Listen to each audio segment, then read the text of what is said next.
All right, let's get right into it. We are about to go on a seriously high-speed road trip through more than a century of automotive history. I mean, from these sputtering single-cylinder engines all the way to silent, powerful electric cars, the automobile has totally reshaped our world.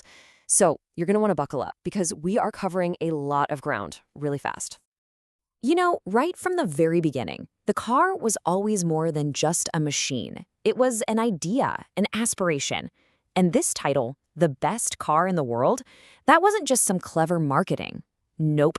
Rolls-Royce earned that after their Silver Ghost completed a mind-boggling 15,000-mile reliability trial back in 1907.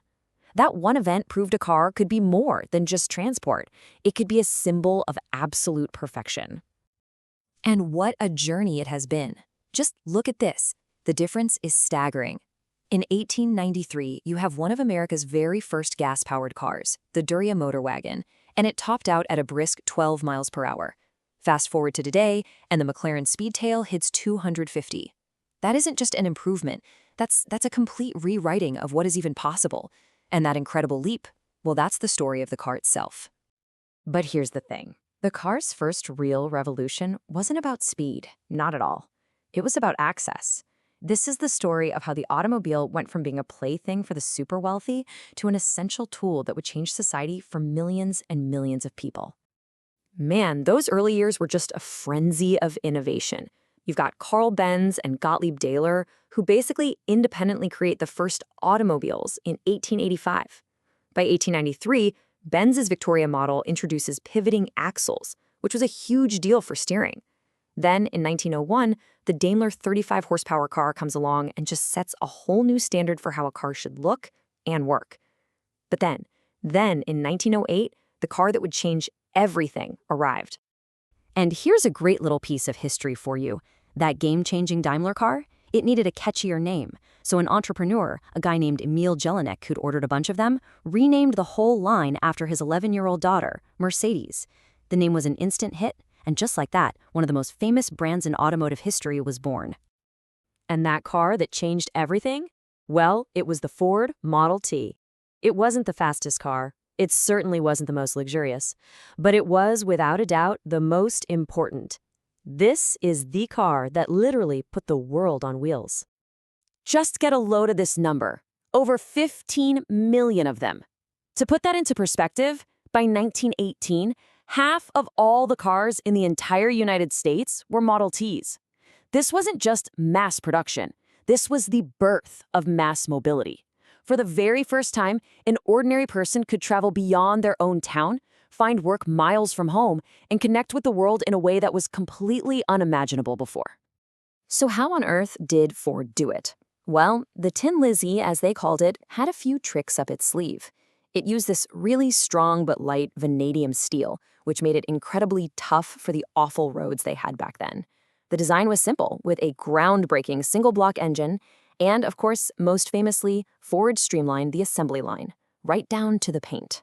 From 1914 on, you could get any color you wanted, as long as it was black, simply because black enamel dried the fastest. Okay, so after the world recovered from two major wars, and with prosperity really starting to boom, the car began to change. Its job wasn't just about getting from point A to point B anymore. It became a canvas for self-expression, a symbol of your personal style, of freedom, and of power. In post-war America, there was so much optimism in the air, and it went straight into car design. The car makers were obsessed with the jet age. They started using these sleek aerospace lines, rocket ship designs, and just mountains of chrome to create these incredible rolling sculptures that screamed speed and luxury. And this whole trend reached its glorious and, let's be honest, slightly absurd peak in 1959. The Cadillac from that year had the tallest, sharpest, most ridiculously extravagant tail fins ever put on a production car. It was a statement. It was pure, unapologetic automotive theater on wheels. Meanwhile, across the Atlantic, European designers were chasing a totally different dream. Their focus was on creating these fabulous sports cars that were less about sheer size and chrome and way more about elegance, performance, and a real, pure connection to the road.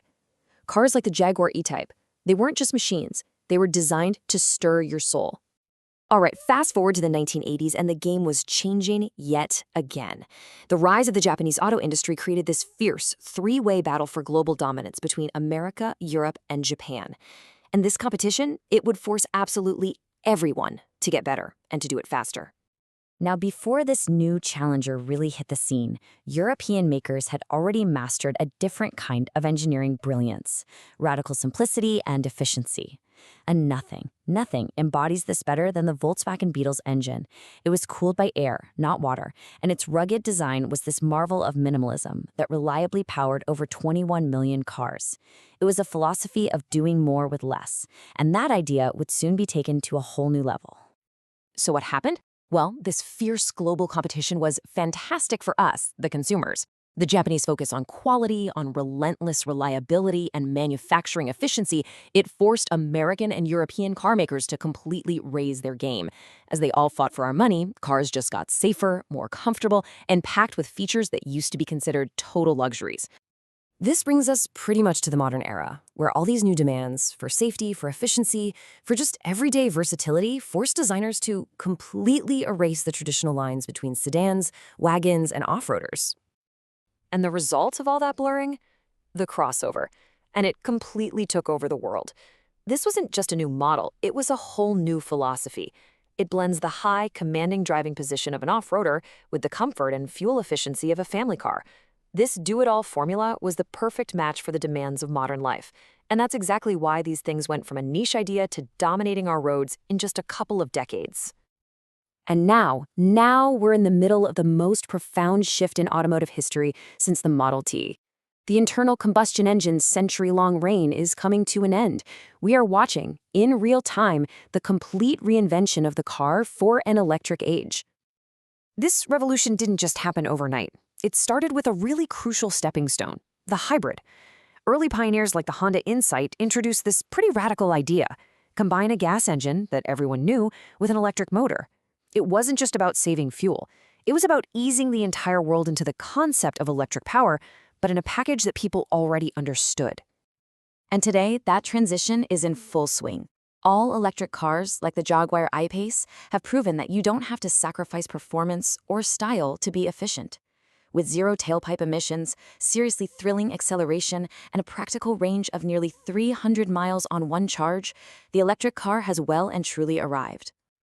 But as we're standing right here on the cusp of this brand new era, there's a question that lingers. For more than 100 years, cars have been about so much more than just utility. They've been about the joy of driving. And as the technology changes so dramatically, enthusiasts everywhere are really hoping that whatever form it takes, driving will stay what it's always been at its core: fun. The car has always been a mirror, hasn't it? Reflecting our values, our ambitions, our vision for the future. You see it in the rugged individualism of the Model T, the wild optimism of the '59 Cadillac, and the eco-conscious intelligence of a modern electric car. So the real question is, as we move into this new era of electric and even autonomous vehicles, what will the next generation of cars say about us?